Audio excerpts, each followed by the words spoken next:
आज 2025 में बैठ के जब 2011 को देखते हो तो कैसा फील आता है कि कहाँ से कहाँ आ गए हम। Impossible to possible. जो हाई राइज बिल्डिंग होती हैं जहाँ पे 25, 30, 40 माले की भी बिल्डिंगें होती हैं तो वहाँ पे कुछ चैलेंजिंग होता है ये काम करना या इजी होता है comparatively to low rise. Why Agarwal art and pattern is different from others, what is your USP. आज अगर कोई कंपनी बोलती है कि हमें आपको महीने में 150 टन माल चाहिए, is it possible for you guys? हमारी इस समय की जो वर्तमान स्थिति है, हम 200 टन पर मंथ अभी भी करते हैं। हम चाहते हैं कि हमारा भारत बढ़े और इतना बढ़े कि हम पूरे वर्ल्ड को सप्लाई दें। अरे वाह, दैट्स ग्रेट। क्योंकि बहुत हो गया कि हम दुनिया से लेते जा रहे हैं। अब समय है कि हम कुछ दें। आपके लिए मोहित अग्रवाल जी क्या है? हार्ट। आपके लिए दिनेश अग्रवाल जी क्या है? My heart. यार ये कैसे आप लोग कैसे कनेक्ट कर जा रहे हो इतना?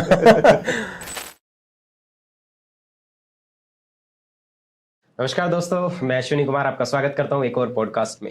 एक बिजनेस कोच होने के नाते मेरा मन होता है कि अलग अलग एंटरप्रेन्योर्स के साथ बैठूं और फर्स्ट जनरेशन एंटरप्रेन्योर से जब भी मैं मिलता हूं तो मेरा दिल बाग बाग हो जाता है। उसका कारण केवल इतना है कि फर्स्ट जनरेशन एंटरप्रेन्योर अपनी मेहनत के दम पे यहाँ पहुंचता है। उसको फैमिली से विरासत में कुछ नहीं मिला होता है, कोई ऐसी कहानी नहीं होती है कि हाँ पापा ने पैसा लगा दिया, दादा ने पैसा लगा दिया, या 10 साल 20 साल से व्यापार चल रहा है अब मैं संभाल लेता हूँ जी। जब बूटस्ट्रैप करके आप कोई व्यापार बनाते हैं तो उसकी जो खुशी होती है, उसमें जो मोटिवेशन होता है वो एक अलग चीज होती है। एक मोटिवेशन स्पीकर होने के नाते, एक बिजनेस कोच होने के नाते आज मैं आपको एक ऐसी सक्सेस से मिलवाने वाला हूं। असल में ये दो भाई हैं, अग्रवाल आर्ट एंड पैटर्न इनकी कंपनी का नाम है और ये स्टील मैन्युफैक्चरिंग में है। लिफ्ट का इंटीरियर करते हैं, डिजाइनिंग करते हैं और लगाते भी हैं। काफी बड़े क्लाइंट्स इनके साथ जुड़े हुए हैं। अडोबी में इन्होंने लगाया है, आईटीसी में लगा रहे हैं और एक बहुत बड़ा प्रोजेक्ट अभी कर रहे हैं जो इनके टर्नओवर को बहुत ही जल्दी 100 CR तक ले जाएगा। नाम ये खुद बताएंगे या पॉडकास्ट के बाद में आपको जानने का मिलेगा। चलिए शुरुआत करते हैं। तो सर कैसे हैं आप? स्वागत है आपका हमारे पॉडकास्ट में। बहुत बढ़िया। और आने में कोई तकलीफ? नहीं, ऑल गुड? सिंपल था, कोई ऐसी दिक्कत नहीं। ओके, थोड़ा बताइए अपने बैकग्राउंड के बारे में। अर्ली लाइफ कैसी रही, चाइल्डहुड कैसा रहा? चाइल्डहुड थोड़ा संघर्ष वाला था। एक्चुअली मिडिल क्लास फैमिली से हैं जी। और कोई फर्स्ट जनरेशन बिजनेस है हमारा जी और हमें कोई पीछे से विरासत में चीजें नहीं मिली, जैसा आपने बताया था। जी जी। तो खुद कुआं खोदना था और पानी पीना था। तो कुछ ऐसी स्थिति रही। बाकी 2001 के बाद हमने अपना डिजाइनिंग, पहले अपना ग्राफिक डिजाइनिंग। हाँ, पहले आप ग्राफिक डिजाइनर थे। डिजाइनर हैं बेसिकली, दोनों ही ग्राफिक डिजाइनर। तो एक्चुअली फिर हम ग्राफिक डिजाइनिंग करते करते प्रोफेशनल हुए। फिर उसके बाद हमने इंटीरियर शुरू किया जी। इंटीरियर के बाद हमने हैंडीक्राफ्ट शुरू किया। हैंडीक्राफ्ट में भी हम कास्टिंग वर्क्स, आपका एचिंग वर्क्स, बहुत सारे मतलब मोमेंटोज और बहुत सारी चीज़ें बनाया करते थे। फिर उसके बाद हम धीरे धीरे साइनेजेस में आए, जैसे बोर्ड होते हैं, साइनेजेस होते हैं, स्टील ब्रास प्लेट्स होती हैं, बहुत सारे टिपिकल टाइप्स ऑफ हैंडीक्राफ्ट्स हमने और साइनेजेस किए। हमारे पास सेंट्रलाइज ऑर्डर्स भी रहे। तो आप खुद बनाते थे उनको? हाँ, वो हम खुद बनाते थे। ओके, वो डिजाइनिंग मतलब अपने लेवल पे डिजाइनिंग करके और फिर उसको कस्टमाइज करते थे। एक्चुअली हमारा सबसे बड़ा जो जीत या बेनिफिट था वो डिजाइनिंग ही था, क्योंकि वो जो कोर हमारे अंदर है कि मतलब कोई चीज को समझना जी। क्योंकि डिजाइनिंग के अंदर एक विजन होना बहुत जरूरी है। एग्जैक्टली। कि अगर आपको कई बार क्या होता है कि जरूरी नहीं है कि आप सब कुछ पहले से जानते हैं, बट बैठे हैं, कुछ बनाना शुरू किया और वो बनता चला गया, तो वो एक चीज डिजाइनिंग विजन का खेल है। तो डिजाइनिंग होने से हमें जो आज तक शुरू में मेरा, जैसे हमने शुरू में पहले ग्राफिक डिजाइनिंग किया, फिर उसके बाद हमने प्रिंटिंग स्टार्ट की। प्रिंटिंग में भी हमने दुनिया की ऐसी कोई प्रिंटिंग नहीं जो हमने नहीं की। ओके। जैसे हमने paper printing, digital printing, offset printing, okay, glass printing, okay और now steel printing. Okay okay, तो परफेक्ट। वो जर्नी, वो कहीं ना कहीं जो बैकग्राउंड रहा वो डिजाइनिंग से ही रहा और वही हेल्प कर रहा है आज भी। वही हमारी बैकबोन है। परफेक्ट। आप दोनों भाई हैं? बिल्कुल। ये मुझसे छोटे हैं, मोहित अग्रवाल। हाँ, वो दिखने में लग रहा है आपको थोड़ा सा ना वो। सो एक ऐसे टिपिकल सा क्वेश्चन है कि जब दो भाई आपस में काम करते हैं और जो दो पार्टनर आपस में काम करते हैं, वो एक डिफरेंस आप समझाने की कोशिश कीजिए, क्योंकि ये चलता है आज के टाइम में। देखिए, जब हम दो जने काम करते हैं तो एक दूसरे के लिए रिस्पेक्ट होनी बहुत जरूरी है। और वैसे भी मेरे एक तरह से गुरु भी हैं, मैंने डिजाइनिंग भी सीखी है और बड़े भाई भी हैं। तो कहीं ना कहीं गाइडेंस हमेशा साथ में चलता है। और जब हम साथ में एक दो होने की बजाय एक और एक 11 बनकर काम करते हैं तो वो ज़्यादा हमारे को एक आगे तक ले जाने में सहायता करता है, हेल्प करता है। तो हम लोगों ने शुरू से हमारा माइंड सेट, हमारे कॉन्सेप्ट, हमारी थिंकिंग वो काफी मैच करती है। दोनों शादीशुदा हो? हाँ जी, दोनों बच्चे हैं? शादीशुदा हैं, फैमिली एकदम वेल सेटल्ड है, जॉइंट फैमिली में रहते हैं। तो बीवियां लड़ती नहीं है क्या? नहीं नहीं, बिल्कुल नहीं, सब बढ़िया चल रहा है? सब बढ़िया चल रहा है। ब्लेस्ड हो आप, जस्ट अ जोक जी। सो आपने सर से डिजाइनिंग सीखी, बिल्कुल। तो कभी ऐसा हुआ कि डिजाइनिंग सीखते वक्त आपको लगाया हो, एक दो चपेट लगी हो? ऐसा तो खैर नहीं हुआ, क्योंकि काफी इजिली बताते थे और ऐसा काफी मोटिवेट हमेशा रहे हम काम करते वक्त। अडेप्ट कर लेते थे? अडॉप्ट भी कर लेते थे, और नहीं होता तो ये भी चलो कोई नहीं, करते करते सीख जाएंगे। हाँ। चैलेंज क्या आते थे इनिशियल फेज में, क्योंकि आपको विरासत में कुछ नहीं मिला है? जब आप बूटस्ट्रैप किसी चीज को बनाते हो तो कौन से ऐसे चैलेंजेस थे जो सामने आते थे, और कई बार ऐसा होता है कि डर लगता है मैं चैलेंजेस से? सबसे पहले तो जैसे फाइनेंशियल क्रंच, तो किसी भी चीज को करने के लिए व्यापार एक पूंजी का खेल है। अगर आपके पास पूंजी है तभी आप व्यापार को पहला कदम रख सकते हैं। और वो कहते हैं 100 मील का कदम पहले कदम से शुरू होता है। सही बात है। लेकिन क्या होता है कि वो कह रहे सुनने में फिर भी लगता है, पर मेहनत तो सभी करते हैं, बट एक दिशा और दशा मिलना भी बहुत जरूरी है। हमें एक डिजाइनिंग से एक मोटिवेशन मिला, एक हमारा कोर मतलब जो दिमाग के अंदर हमेशा रहा कि ये हमारा एक स्ट्रेंथ है हमारी। तो ये आता कैसे था? बस एक सोच है। अब जैसे आप अपने काम में एक्सपर्ट हैं तो उस हिसाब से कई बार क्या होता है कि हमारे साथ अगर डिजाइनिंग, अगर आप मुझसे अभी कुछ बोलें कि कुछ ऐसा चाहिए, तो एकदम उस पर वर्क करना शुरू हो जाएगा दिमाग। आज तो थोड़ा आसान हो गया, जैसे पहले में जब आपने शुरू किया होगा तब तो अपना ही दिमाग व्यक्ति लगा रहा था, आज तो एआई चैट जीपीटी से पूछ ले रहे हैं आराम से। सीखा था डिजाइनिंग को तो उस समय ना गूगल होता था, हाँ, ना यूट्यूब होता था। हाँ, बल्कि मेरे को याद है कि 2004 में पहला ब्रॉडबैंड कनेक्शन मिला था, जो सीफी वगैरह करके आता था। तो पहला ब्रॉडबैंड कनेक्शन पे हमें 2004 में मिला था, तो इंटरनेट भी नहीं था। और फोन की भी जब आप देखें तो इनकमिंग और आउटकमिंग कॉल्स के भी पैसे लगते थे, और तो वो इतना बहुत इजी महंगा नहीं लगता था। था। तो हमारे जो गुरु मेंटर्स रहे, हम लोगों ने जा जाके उनसे सीखा। कई बार बैठ के भी आ जाते थे, कई बार देखते थे, पूरे दिन देखा करा, और जितना सीखने को मिला उनसे सीखते थे। वो एक जर्नी थी, फर्स्ट फेज था डिजाइनिंग का, तो उसमें ज्यादातर सभी उस समय लर्निंग पॉइंट पे थे। कोई भी ऐसा मास्टर हम नहीं कह सकते थे कि उस समय डिजाइनिंग में इतना चलता था। तो यही था कि लिंक एक काम करते थे, कभी कहीं हम अटक गए तो हमने किसी से हेल्प ली, वो अटक गए उन्होंने हमसे हेल्प ली। तो इसी तरीके से करते करते एक दूसरे से 1 to 1 करते करते धीरे धीरे हम लोगों ने इसमें डिजाइनिंग में धीरे धीरे स्टेप बाय स्टेप आगे बढ़े। उसके बाद बात आती है जो अब करंट बिजनेस है, डिजाइनिंग, ग्राफिक डिजाइनिंग, मतलब काइंड ऑफ एक बिल्कुल ही अलग पैटर्न है, अलग ही थीम है, अलग ही कॉन्सेप्ट है। उसको करते हुए आपके दिमाग में स्टील मैन्युफैक्चरिंग में घुसने का या स्टील डिजाइनिंग करने का ये कॉन्सेप्ट कैसे दिमाग में आया, किसके दिमाग में आया आप दोनों में से? एक्चुअली वैसे डिजाइनिंग में ज्यादा दिमाग इनका ही चलता है। ओके। क्योंकि बेशक सिखाया हो, लेकिन गुरु और चेला कई बार चेले गुरु से आगे होते हैं, हो जाते हैं। बिल्कुल डिजाइनिंग में इनका हाथ बहुत अच्छा है। और एक सबसे बड़ी बात है विजनरी है, विजन इनका बहुत आगे तक का है। दूसरी चीज, जब हमने पहली बार हमें लगा कि हमें कॉमनवेल्थ के दौरान एक कहीं से एक अपॉर्चुनिटी मिली कि जैसे कि भी होटल्स की उस समय रिक्वायरमेंट्स थी कि रिनोवेशन चल रही थी। तो कनॉट प्लेस में किसी एक होटल की हमारे को रिक्वायरमेंट आई कि कौन से कॉमनवेल्थ की बात कर रहे हैं आप? 2010 के आसपास कॉमनवेल्थ दिल्ली में हुआ था। दिल्ली। तो उसमें क्या था कि हमें एक होटल्स की अपॉर्चुनिटी आई कि आपको इसमें इंटीरियर करना है। वो है ना पुराना वुडन कार्विंग का काम हुआ था उसमें। तो अगर आप कभी देखें तो वैसे तो वुडन कुशनिंग या कोई इस तरह की चीज लिफ्ट में यूज ही नहीं होनी चाहिए, क्योंकि फायर रेटेड नहीं होती है, फायर रेटेड नहीं होती है, लाइफ थ्रेटनिंग है। एक्चुअली लोग लगा लेते हैं, बट वो कामयाब नहीं है चीजें, और वो होनी भी नहीं चाहिए। क्योंकि आपने देखा होगा इन केस इन फायर आपको लिफ्ट यूज नहीं करनी चाहिए। और उल्टा हमने उसके अंदर वो सामान लगा दिया जो और ज्यादा फायर को और ज्यादा प्रमोट कर सकता है। इसीलिए स्टील इसका बेहतर विकल्प है। तो जब हमने उसको अपॉर्चुनिटी आई, हमने देखा कि कार्विंग से हमें उन्होंने कहा कि कुछ इसका ना मेटल में या कुछ बढ़िया सा कर दो एंटीक। तो हमने देखा, लेकिन मार्केट में ना उस समय कुछ ऐसे विकल्प नहीं थे। बहुत ढूंढा, हमें कुछ ऐसा मिला नहीं मार्केट में उसको करने के लिए। फिर हमने सोचा कि हम खुद ही अपना एक डिजाइन बनाते हैं। तो हमने उन्हीं की थीम से रिलेटेड कोई एक ऐसा डिजाइन क्रिएट किया जो उनकी वॉल, बैक वॉल और साइड पैनल को हमने खुद ही उसको धीरे धीरे बनाया, फैब्रिकेट किया और उसको वहाँ पे इंस्टॉल कराया। वो बहुत खुश हुए। इंस्टॉलेशन आप ही नहीं किया? इंस्टॉलेशन हमने किया। जो शीट्स का इंस्टॉलेशन था, लिफ्ट एग्जिस्टिंग लगी हुई थी, वो तो लगी हुई थी, केवल उसको बाहर से क्लैडिंग करके हमने उसको इंटीरियर किया। अब उसमें जब हमें ये लगा दिया तो हमें भी एक विजन आया कि हम क्यों ना हम जैसे हम साइनेजेस वगैरह करते थे तो काम डिफरेंट था हमारा। जब होटल्स में करते थे, बैंक्वेट्स में करते थे। फिर समझ में आया कि हम लिफ्ट इंडस्ट्री को भी एक्वायर कर सकते हैं।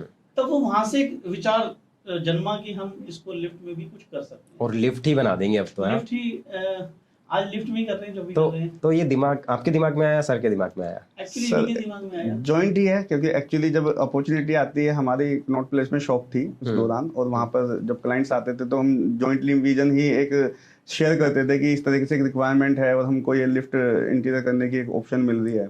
फिर मार्केट गए, वहां हमने देखा चावड़ी बाजार उस समय स्टील के लिए एक अच्छा विकल्प था, कहीं मार्केट भी नहीं थी। तो वहां मैंने बहुत सारी जगह देखा किसी के पास केवल प्लेन स्टील ही मिलती थी, आप उसे हेयर लाइन या इस तरीके से उसमें कह सकते हैं, बस वो जनरली वही मेटल वहां अवेलेबल होता था।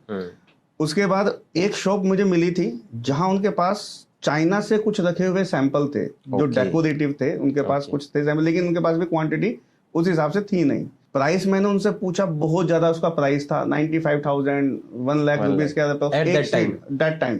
एक शीट का उन्होंने मुझको प्राइस बताया और मैं शॉक हो गया, मैंने इतने की तो पूरी लिफ्ट नहीं लग जाएगी जितने में हम खाली मेटल परचेज करेंगे। तो उन्होंने बताया कि अभी वो पॉसिबिलिटी नहीं है। फिर उन्होंने कहा कि 4 से 5 महीने लगेंगे अगर आप कोई भी हमको डिजाइन बोलते हो लगाने के लिए।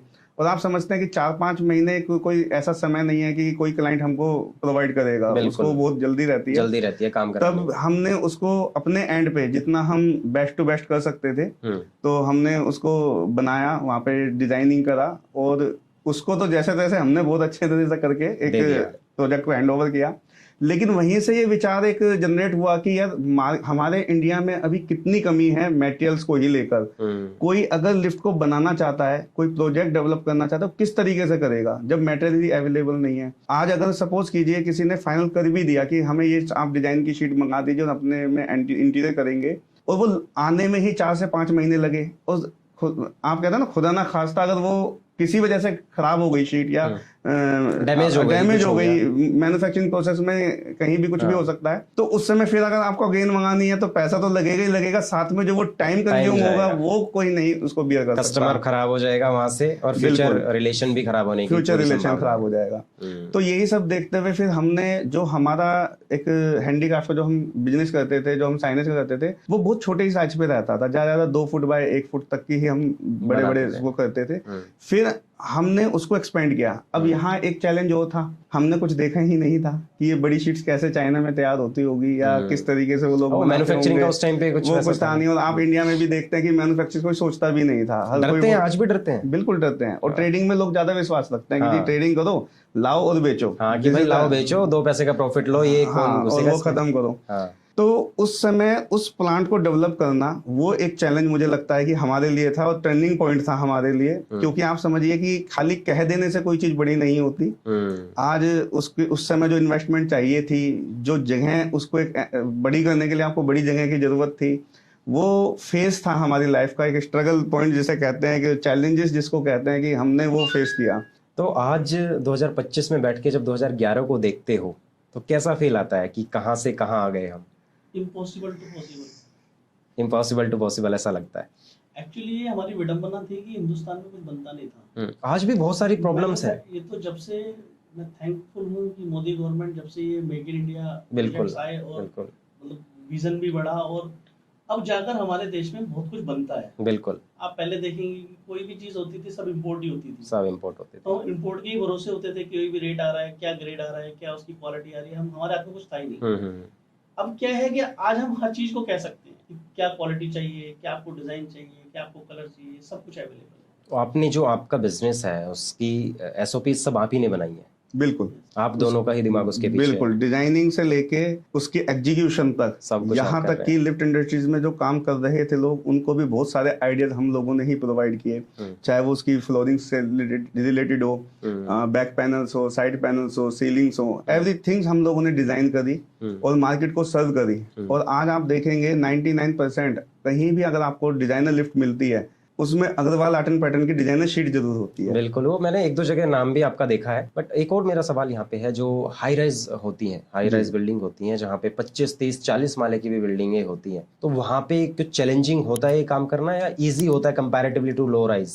कहीं छोटी जगह काम करने? सेम ही होता है। एक्चुअली क्या होता है, हमारा इंटीरियर पार्ट कैबिन के अंदर और डोर तक ही होता है। तो आप देखेंगे वो तो आप किसी भी फ्लोर पे करेंगे। लिफ्ट का मूवेबल तो वो एक अलग पार्ट है, वो अलग पार्ट है, वो अलग पार्ट है। बाकी जो इंटीरियर का पार्ट है वो तो सेम ऐसा ही होता है जितना एक 4th माले की बिल्डिंग होती है या आप 20 माले कर दें, उसमें कोई ऐसा ज्यादा डिफरेंस नहीं कभी होता। ऐसा होता है कि मान लो मैंने आपको बोल दिया कि यार अपने लेवल से कोई डिजाइन दे दो बना करके, और आपने सब कुछ कर दिया कि हाँ चलो बंदा ट्रस्ट कर लेगा, क्लाइंट ट्रस्ट कर लेगा, और साथ में कुछ ऐसा हो गया हो कि यार नहीं यार ये तो मजा नहीं आ रहा यार, कुछ चेंज करना होगा। कभी ऐसा हुआ है कि डिमोटिवेशन हुआ है? उम्मीद से ज्यादा ही मिला है उन्हें, उनको उम्मीद से ज्यादा मिला है। एक्चुअली हम दूसरे का टेस्ट भी समझ लेते हैं। अब जैसे हम फुल्ली, एक तो सबसे बड़ी हमारे साथ जो जीत है हमारी, हम मैन्युफैक्चरर है। आपने सोचा और हमने बना दिया। ओके। आपने सोचा कि भाई मुझे कोई ब्रांडिंग करनी है तो ब्रांडिंग मिल जाएगी। आप सैंपल्स दिखाते हो पहले किस? हाँ, सैंपल्स वगैरह एग्जीक्यूट होते हैं। पूरी डिजाइनिंग टीम है हमारे पास जो पहले एग्जीक्यूट करती है, आपको क्या चाहिए, किस तरह का वर्क चाहिए, फिर उस पर एक लेआउट बनता है, फिर कस्टमर को दिखाते हैं, फिर वो अपनी फाइनल जो भी उनकी कॉल होती है कि ये चाहिए, फिर उसको एग्जीक्यूट करते हैं। जब आप शुरुआत कर रहे थे तो टीम बिल्डिंग में क्या चैलेंजेस आ रहे थे आपको? क्योंकि जीरो से लेकर के ये करोड़ों रुपए का जो सफर तय किया है, या 12 सालों में जहां तक आप पहुंचे हैं, एग्जैक्ट नंबर्स तो आप बताएंगे, तो 2 लोगों का दिमाग शुरुआत में लगा, वो जो डिजाइनर थे, और वो आज जो है ना 50-100 करोड़ रुपए का धंधा बनाने की सोच रहे हैं, या बना भी लिया है कहीं किसी हद तक। तो आज कितने लोगों की टीम हमारे पास है?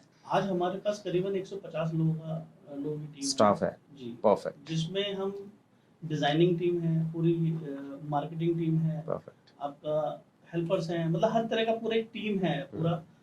हर चीज कॉन्सेप्चुअल है कि आपने पहले कस्टमाइजेशन हुआ, जैसे हमारा परचेज डिपार्टमेंट है, मतलब हर चीज एक प्रॉपर सिस्टमेटिक हो गई। अब पहले क्या था, सब कुछ हम ही लोग करते थे। खरीदना भी हमें था, बनाना भी हमें था, बेचना। अब डेलीगेशन हो गया है। अब डेलीगेशन, जिसका काम है उसको सौंप दिया कि आप। ओके, तो फ्रीलांसिंग में भी आप हैं? मान लो कोई थर्ड पार्टी से कुछ ऐसा आ गया?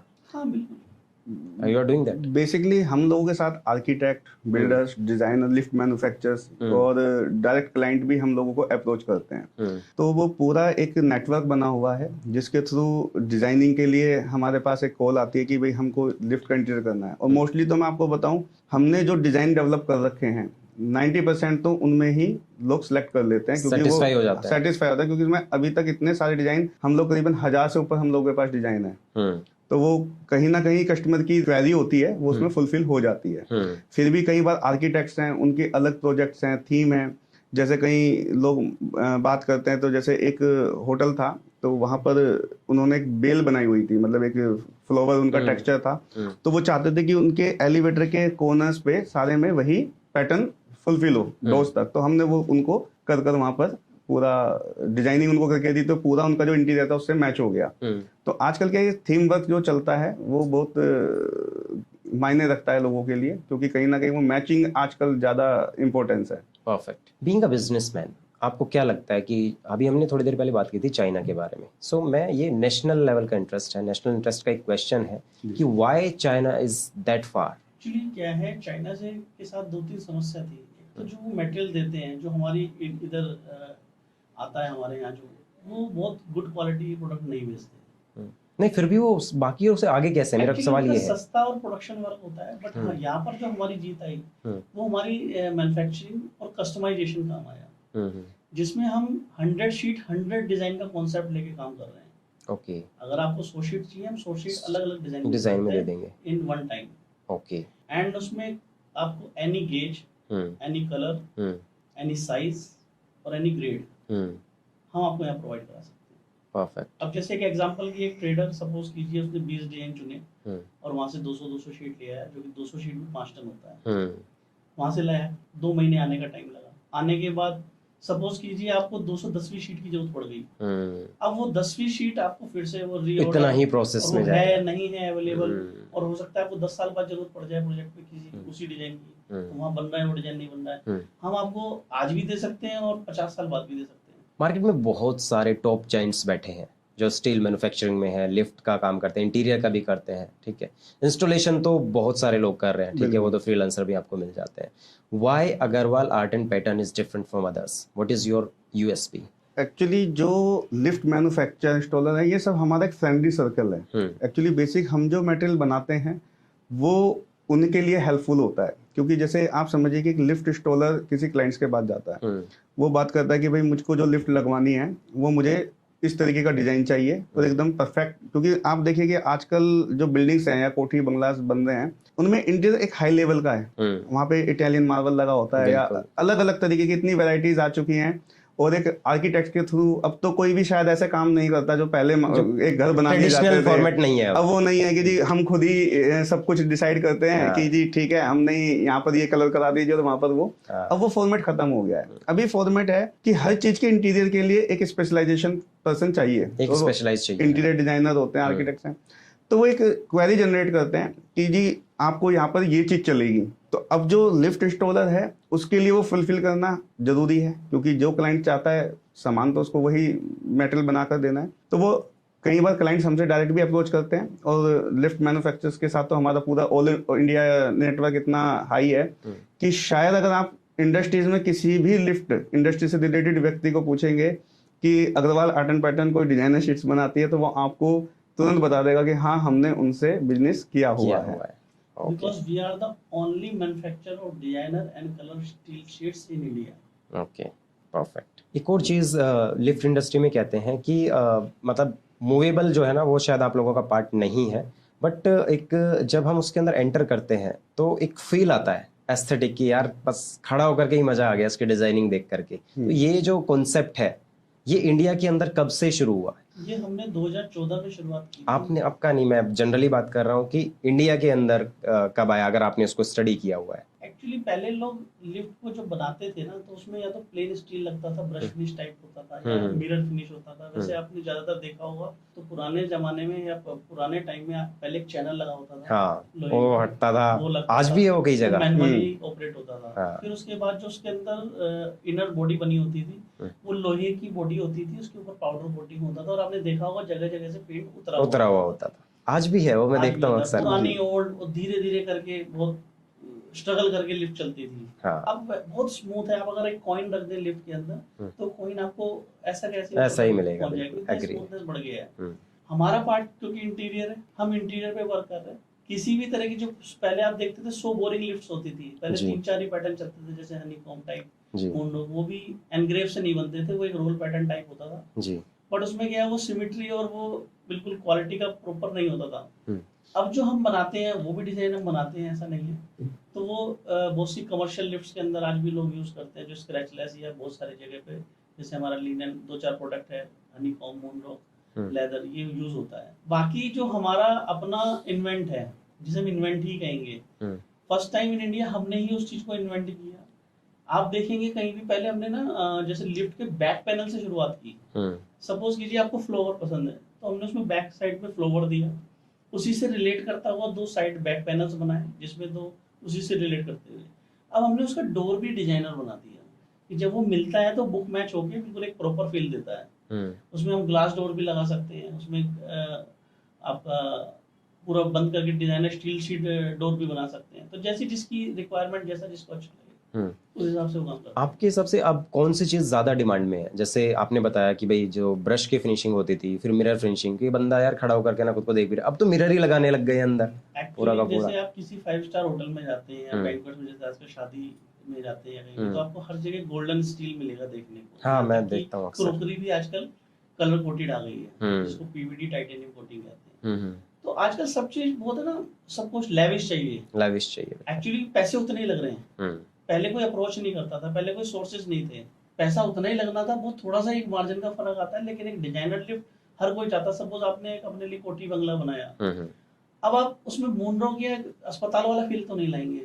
आपने लगाया इटालियन मार्बल और वो अंदर से आपको सो बोरिंग फील दे रहा है। बिल्कुल। और आपने उसमें लेविश गोल्डन या रोज गोल्ड या ब्लैक कोई भी, क्योंकि हमारे पास कलर्स की वेरिएशन भी बहुत है, आप उसमें इस तरह का कोई डिजाइनर लिफ्ट लगाते हैं, आपको ना हमेशा एक नई एनर्जी सी लगती है कि कुछ नया लगाया है। आपको देखने वाला भी अप्रिशिएट करता है कि आपने कुछ लगाया है। तो क्लाइंट की डिमांड क्या होती है कि यार दिखने में अच्छा लगना चाहिए या फिर कि काम सॉलिड करे? देखिए, जब आप किसी के यहाँ जाते हैं तो लिफ्ट में दिखने वाला पार्ट लिफ्ट का कैबिन ही होता है, डोर्स होते हैं। उसको देखकर ही आप डिसाइड करते हैं कि यार ये लिफ्ट बहुत बढ़िया लगी है, यार इन्होंने काम बहुत बढ़िया कराया है, ये जो लिफ्ट लगी हुई है ना, इसे देखकर मजा आ गया, अपने पास भी ऐसी होनी चाहिए।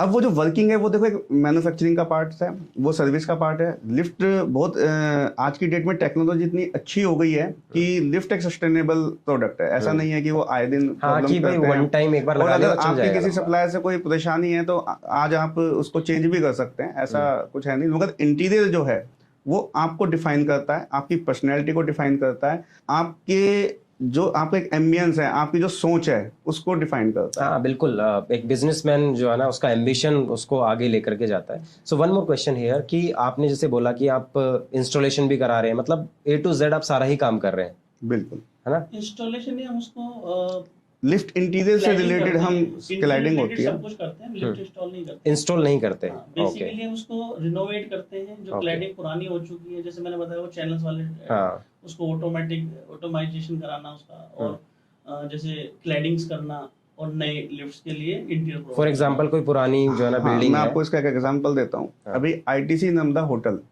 में लिफ्ट लगी हुई थी मित्सुबिशी कंपनी की। उन्होंने जो लगाया था बेस मॉडल लगाया हुआ था, लेकिन आप समझते हैं कि आईटीसी नंदा एक नाम तो है, यार इट्स अ बिग और नेम। इतना सुंदर उन्होंने उसमें काम कराया हुआ है, बहुत लेविश। तो उस पे एक इंटीरियर करना था, एंटिक फिनिश की डिमांड थी, वो जनरली हम सबको नहीं प्रोवाइड कराते, तो उनका स्पेशल कॉल था, तो वो हमने उनका पूरा इंटीरियर करा लिफ्ट का। इसी तरीके से एक अपनी नोएडा में एडोबी बिल्डिंग है, वहां पर उनका इंटीरियर हम, वो 20 साल पुरानी लिफ्ट, मैं उसकी क्वालिटी ओके, तो पूरी वो मॉडर्नाइज करी गई है, तो उसका जो इंटीरियर है वो हम लोगों ने पूरा रीचेंज किया है। तो बहुत सारे ऐसे प्रोजेक्ट हैं जिनको हम लोगों ने काम किया और लिफ्ट को पूरा इंटीरियर उसका चेंज किया, और ये क्या होता है कि आपको लिफ्ट एकदम न्यू हो जाएगी। परफेक्ट। सर मेरा आपसे एक सवाल है, विजनरी एंटरप्रेन्योर होने के नाते आप क्या सोचते हैं कि मतलब चाइना इतना ज्यादा इंडिया को सामान क्यों दे पा रहा है? ये हम लोगों की कमी है या फिर कुछ और कहानी है इसके पीछे? अब जैसा कि आप देखिए कि पहले हर आदमी पहले ना ट्रेडिंग के अंदर वो रखता था इंटरेस्ट, कि एक सामान चाइना से लाइए और आप लाके यहाँ बेच लीजिए। मैन्युफैक्चरिंग में किसी का भी कोई रुझान या दिमाग नहीं था। पहले हर गवर्नमेंट, हर जो हमारा बिजनेस कल्चर यही रहा कि एक सामान लाओ, बनाओ, कि बाहर से ही आके बिकेगा, यहाँ तो कुछ बन ही नहीं सकता। और एक कि हिंदुस्तान में तो सुई भी नहीं बनती थी जब आजादी हुई। सही बात है। तो कुछ ऐसा एक विजन रहा, वो थोप दिया गया हम पे कि भाई यहाँ तो कुछ हो ही नहीं सकता।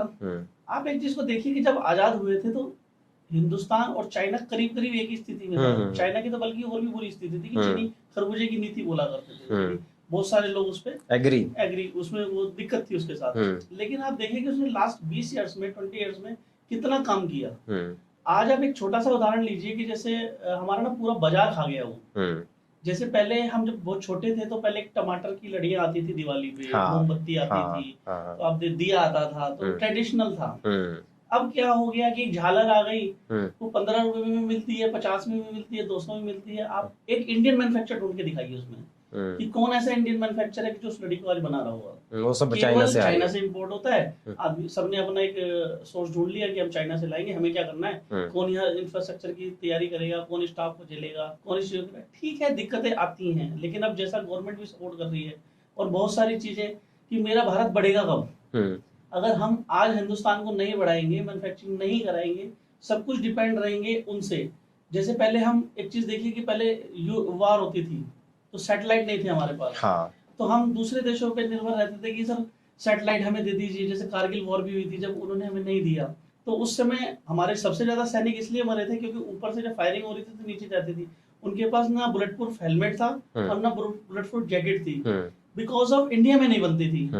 अब आप कानपुर में ऑर्डिनेंस फैक्ट्री है, आपकी अपनी बुलेट प्रूफ जैकेट इंडिया में बनती है। बिल्कुल सही बात है। एक चीज देखेंगे कि अब जैसे अभी हमारा पाकिस्तान के साथ युद्ध हुआ पीछे, जबकि हमें दिल से भारतीय होना चाहिए और खाली कह देने से भारतीय नहीं होंगे। पेट्रोटिज्म ये नहीं है, बिल्कुल सही बात है। जब तक हम कुछ बनाएंगे नहीं, हम सब पे निर्भर। सपोज हमने एक विमान लिया, हम उसने अपनी टेक्नोलॉजी को हमारे साथ शेयर ही नहीं किया। आज हिंदुस्तान में आप देख रहे हैं कि मोदी गवर्नमेंट जिस भी प्रोजेक्ट को ला रही है उसमें उसका जो सीक्रेट्स हैं वो सब यहाँ हमारे पास मेड इन इंडिया है, मेक इन इंडिया है। डीआरडीओ हमारा इतना अच्छा काम कर रहा है। बिल्कुल। आज हमारे पास मिसाइल्स हैं, हमारे एक मित्र हैं डीआरडीओ में साइंटिस्ट हैं। आज हमारे पास हर चीज है। और सोर्सेस, संसाधन, देखिए जरूरी नहीं है कि आपके पास सब कुछ होगा तभी आप तैयार होंगे। तो किसी ने तो पहली शुरुआत की होगी। बिल्कुल। तो ब्रिटेन हमारे पे राज कर गया क्योंकि हम लोग यूनिटी नहीं है। हम लोग कभी देश के बारे में सोचते नहीं है। हर आदमी सोचता है अरे उसके घर में हो रहा है ना, हमें क्या फर्क पड़ रहा है। सही बात है। तो कहीं ना कहीं जब तक हम नहीं बढ़ाएंगे इंडिया में, जब तक मैन्युफैक्चरिंग नहीं आएगी, तब तक आप अपनी अगली पीढ़ी को क्या देके जाएंगे। यहाँ पे एक चीज और है बहुत सॉलिड जो मेरे दिमाग में आई है कि मान लो कल को इन बाहर के देशों ने हमें सामान देना बंद कर दिया, तुम तो दिवाली बनाना भूल जाओगे। तो आप देख रहे हैं ना, जैसे कि अभी अमेरिका ने टैरिफ लगा दिए, हाँ, चार्जेस बढ़ा दिए, तो अब तो माल महंगा हो गया, आप हाँ, कैसे बेचोगे। सही बात है, मार्जिन्स नहीं आएंगे। ये तो हमारा हिंदुस्तान आज मजबूत स्थिति में है कि मोदी जी की वजह से आज उन्होंने अमेरिका तक को और यूरोपियन यूनियन को भी घुटनों पे ला दिया। बिल्कुल हिला दिया है जी, बिल्कुल हिला दिया है। तो आप इस चीज को देखें कि इंडिया मजबूत बना है, हमने बनाया जब भी हुआ ना। अगर हम भी 70 साल से सोचते रहते हैं कि जैसे पहली गवर्नमेंट हमारे साथ काम करती थी कि भाई हो जाएगा हो जाएगा, खाली पहले होता था कि सर 1 रुपया निकलेगा तो 10 पैसा पहुंचता था, पहले ये थॉट्स होते थे हमारे हिंदुस्तान में। लेकिन आजकल सारी चीजें हिंदुस्तान में बन रही हैं और बहुत अच्छी दिशा में चल रहा है। और अगर 10 साल आगे इसी तरह से चला तो आप देखना कि चाइना की हमें जरूरत नहीं पड़ेगी। लेकिन आपके बिजनेस में तो आपने चाइना को मतलब ओवर पावर कर ही दिया है एक तरीके से। हम तो बैकआउट करते हैं, हम उसको निकल लो बाहर यहाँ से, हम नहीं चाहते कि वो हमारे बिजनेस। देखिए एक इस पे एक बात जरूर कहूंगा जी, चाइना ये बात हकीकत है कि उसने हर फील्ड में अपने पैर जमा लिए हैं और कहीं ना कहीं वो इतना घुस चुका है कि उसे बाहर निकालना काफी डिफिकल्ट रहा हम सबके लिए। लेकिन हम जो ये शीट्स का जो बिजनेस हम लेकर चल रहे हैं, ये हम कह सकते हैं हमने चाइना तक के लिए एक दीवार खड़ी कर दी है इस मार्केट में एंटर करने के लिए। चाइना के लिए क्या इजी होता है कि आप बल्क में मटेरियल फेंक दो, एक ही डिजाइन के पूरी प्रोडक्शन लगा दो, आप उसका लाखों टन माल बनाओ और भेज दो और वो लगाते रहेंगे। लेकिन अभी इंटीरियर इस सेगमेंट में वर्कआउट नहीं करता। यहाँ लोग चूजी हैं, यहाँ लोगों को अपना कुछ एक स्पेशल थीम्स चाहिए, अपने डिजाइन चाहिए, जो कि पॉसिबल ही नहीं है कि आप 1 to 1 वहां से कैरी करके ला सकते हैं या उनको परचेज करके ला सकते हैं। वो कॉस्ट भी बहुत ज्यादा पड़ेगा, कॉस्ट भी उसको वैरी नहीं कर पाएगा। उसमें मास्टर हैं आप। हम इस चीज के मास्टर हैं। यहाँ हम मैन्युफैक्चरिंग कर रहे हैं, 100% प्योर मैन्युफैक्चरिंग है, कलर से लेके अपना एचिंग पैटर्न्स की और तरह तरह की हम उसमें काफी शेप्स और डिजाइन लेकर आए हैं। कॉन्सेप्ट हम विजनरी लेकर आए हुए हैं कि आप उनको देखेंगे तो आप कहेंगे कि वाओ ये क्या डिजाइन आप लोगों ने क्रिएट कर रहे हैं। तो चाइना के लिए हम ये कह सकते हैं कि हमने चाइना को 10 कदम पीछे हटा रखा है अपनी इंडस्ट्रीज के अंदर, और उसके लिए अभी पॉसिबल नहीं है हम लोगों को मैच करना, क्योंकि यहाँ पर कोई 100 सीट मानता है, हम उन्हें 100 सीट में 100 डिजाइन दे सकते हैं। अगर हमसे वो चाहते हैं कि भाई हमको इस तरीके से कोई भी आर्ट वर्क बनाना है, वो बहुत इजी है हम लोगों के लिए काम कर देना। तो यहाँ चाइना को तो हम कह सकते हैं कि हमने डिफीट दिया है उसमें। अभी मार्केट में क्या है कि कुछ बड़े प्लेयर हैं, हम बड़ी OEMs कह सकते हैं, या कुछ लोग हैं जो खाली इंपोर्ट को बहुत ज्यादा अभी प्रेफर करके चलते हैं, केवल कुछ प्राइस के चलते हुए कि भाई आप कह सकते हैं कि अगर वो कुछ बल्क में लाते हैं तो उन्हें कुछ 500-1000 रुपए सस्ता मेटेरियल पड़ सकता है, तो वो उसके लिए कोशिश करते हैं कि हम हमेशा वहां से वो प्रॉफिट करते रहें। लेकिन ये लॉन्ग लास्टिंग नहीं है। हमें अपने देश के लिए सोचना पड़ेगा, हमें कुछ करना पड़ेगा मार्केट के लिए, अपने आने वाली जनरेशन के लिए। क्योंकि जब तक हम यहाँ कुछ नहीं बनाएंगे, जब तक हम मेक इन इंडिया नहीं करेंगे, मेड फॉर इंडिया नहीं करेंगे, मेड फॉर वर्ल्ड नहीं करेंगे, तो पॉसिबिलिटी नहीं है कि हम कुछ अपनी आने वाली जनरेशन को दे पाएंगे। बिल्कुल। और पहले भारत सोने की चिड़िया इसलिए होता था क्योंकि यहाँ पे हम बहुत कुछ चीजें बनाते थे, हम आत्मनिर्भर थे हर चीज पे। पहले जरूरत जैसी थी उसके लिए हम पर्याप्त थे, लेकिन धीरे धीरे विदेशी चीजों का आगमन हुआ, यहाँ लोगों की डिजायर्स बढ़ी और वो हम उसको बनाने में अक्षम रहे। और आप देखेंगे यही एक कहीं ना कहीं एक रीजन भी था हमारा गुलाम बन जाने का।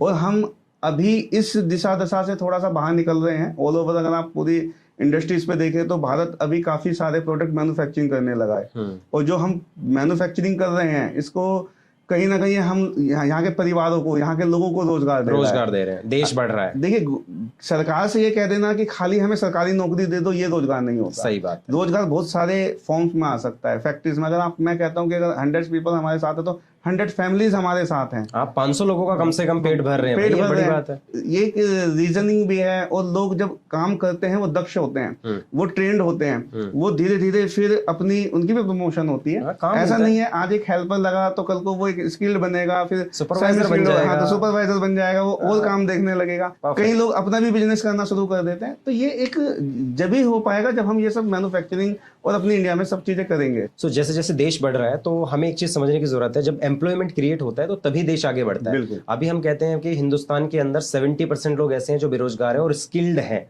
मैं कहता हूं कि स्किल्ड नहीं है वो। अगर स्किल्ड होते तो रोजगार होता उनके पास। देखिए सभी जितना भी हिंदुस्तान 140 करोड़ के आसपास की हमारी पॉपुलेशन है, बिल्कुल। ये मोदी जी का एक वो वाक्य बोला अच्छा लगता है कि आपदा में अवसर ढूंढना, कि हम 140 करोड़ तो हैं, पर हम खुद ही बहुत बड़ा बाजार हैं।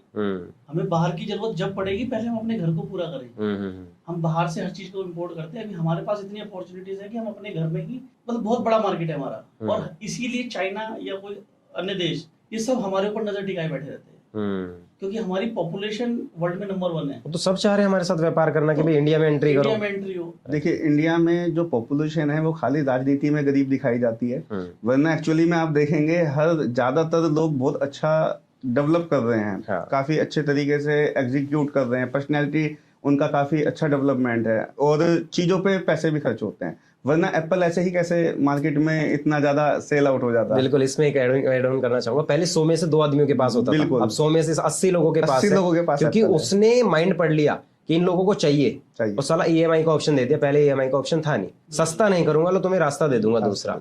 एक और चीज यहाँ पे है कि जो आपने बोला ना, पर्सनैलिटी डेवलपमेंट हो रहा है, लोग सीख रहे हैं, समझ रहे हैं, वाकई ये हकीकत है। क्योंकि हर एक इंसान के हाथ में आप देखो बड़ा फोन है, वो गाड़ी की इच्छा रखता है, वो अच्छी बाइक से चलता है, अच्छा कपड़ा पहन रहा है आज के टाइम में ना, तो ये है एम्प्लॉयमेंट। गाड़ी में मैं एक उदाहरण दूंगा, पहले हमारे बाजार में सबसे सस्तियां गाड़ी ज्यादा बिकती थी। अभी आप देखेंगे 15 से 20 लाख 25 लाख तक की गाड़ियों का सेगमेंट बढ़ गया है। तो ये दर्शाता है कि कहीं ना कहीं लोगों के पास पैसा आया, वो कहीं ना कहीं एक चीजों के बारे में इस चीज को कंसिडर करते हैं कि यार एक पर्सनैलिटी और एक स्टेटस कुछ चीज होती है, और हमारा प्रोडक्ट हमेशा स्टेटस को ही दर्शाता है। वो मैं तो कभी कभी कहता हूँ कि वो है जरूरत के लिए नहीं, जरूरत तो लिफ्ट बन गई है। क्योंकि आज पहले जब कहीं भी कोई बिल्डिंग कंस्ट्रक्ट होती थी या कुछ होता था, तो उसमें ना लिफ्ट के बारे में आप सोच ही नहीं सकते थे।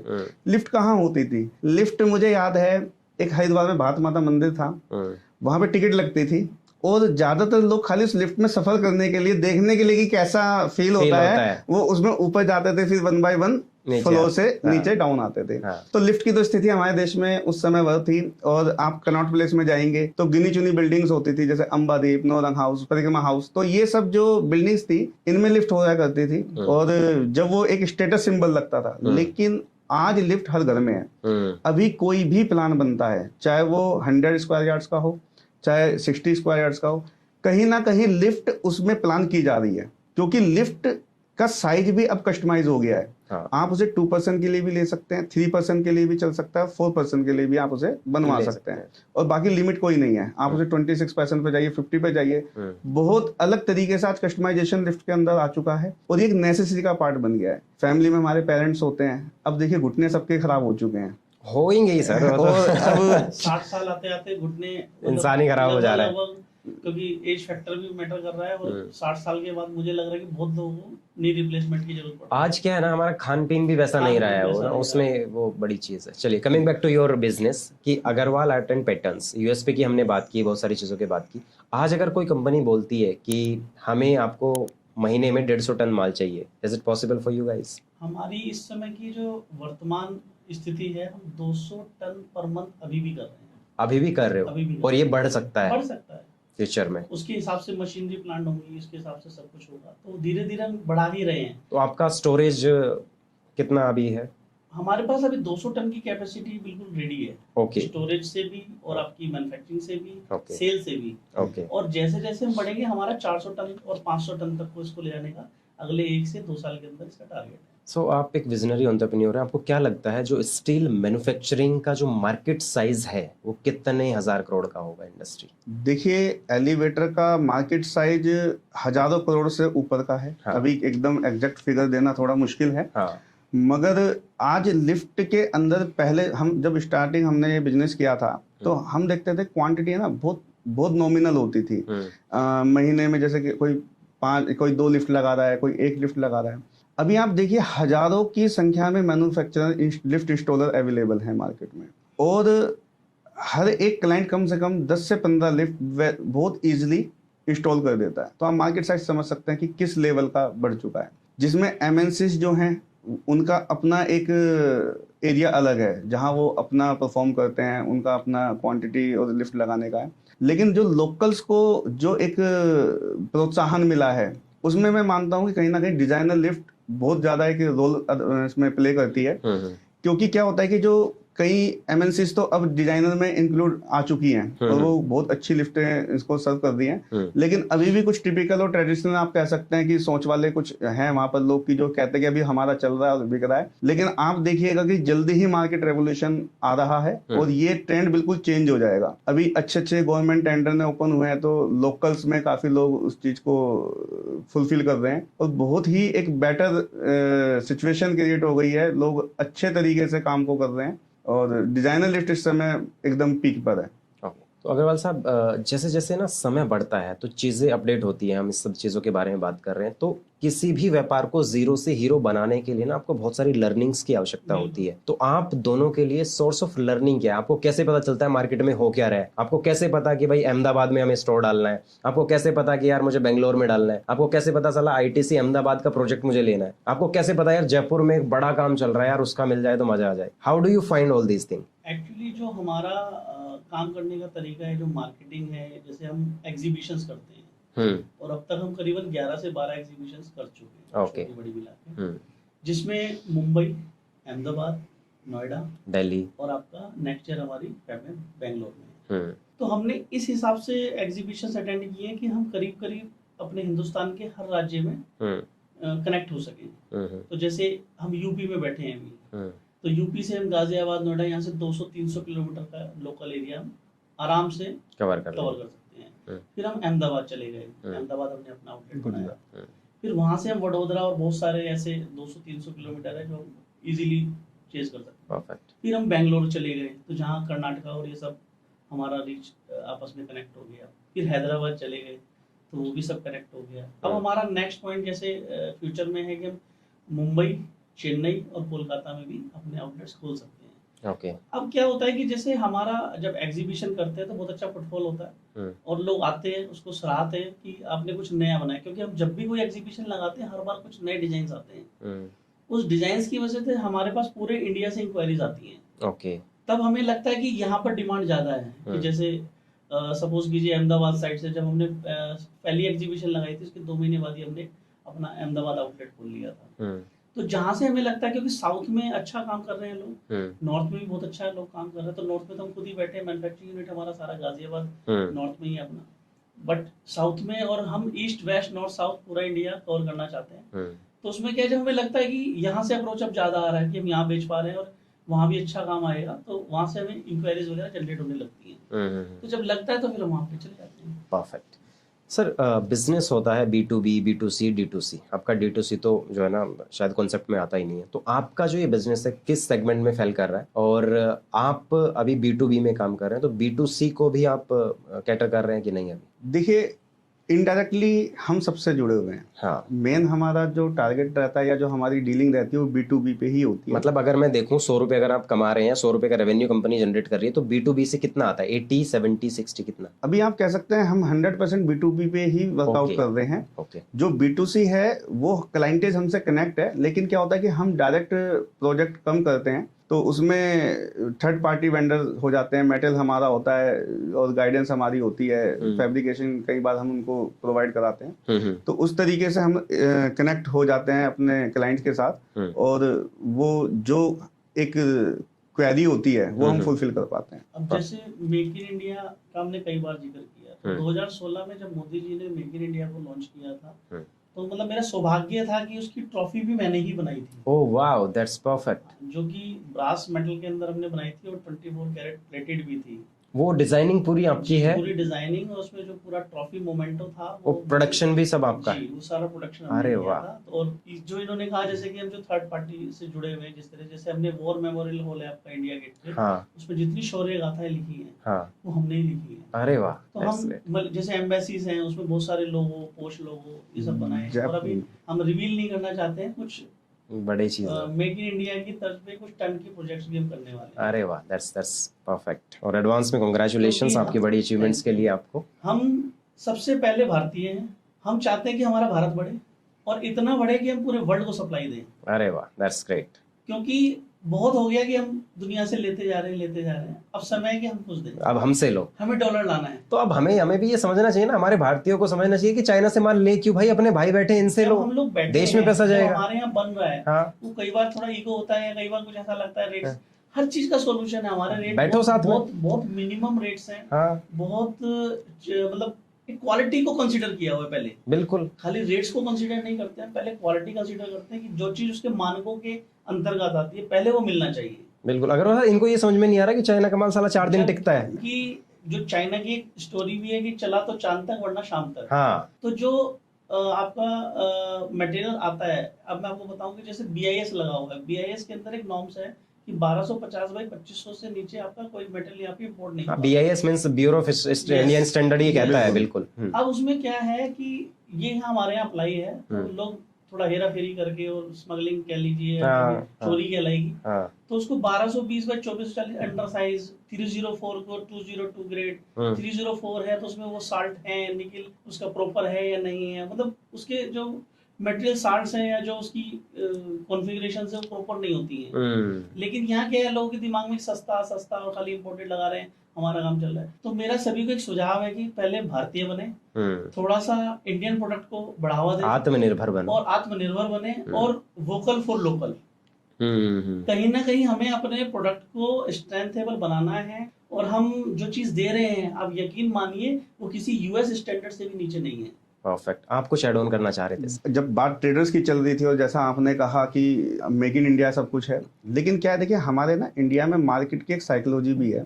जैसा जब हमने स्टार्टिंग में काम स्टार्ट किया तो हम चावड़ी बाजार हमारे अच्छा मार्केट है स्टील को लेकर, जहाँ सब ये होता है, तो हम वहाँ पर गए तो वहाँ एक शॉप थी, उनके पास कुछ सैंपल वहाँ हमको दिखे और उन्होंने बताया कि हम मंगा देंगे। प्राइस उनके बहुत ज़्यादा थे, तो हमने उनको ऑफर दी कि क्यों ना हम इनको इसी प्रोडक्ट को अगर इंडिया में डेवलप कर लेते हैं और बना देते हैं तो क्या आप हमारा माल सेल करेंगे। उन्होंने बहुत अच्छा रिस्पांस दिया उस समय कि हाँ जी हम कर लेंगे, आप पहले बनाओ तो सही। तो उनकी टोन थी कि यार तुमसे क्या ही हो पाएगा, अब ये चाइना से माल आता है, तुम क्या यहाँ इंडिया में भी बनाओगे।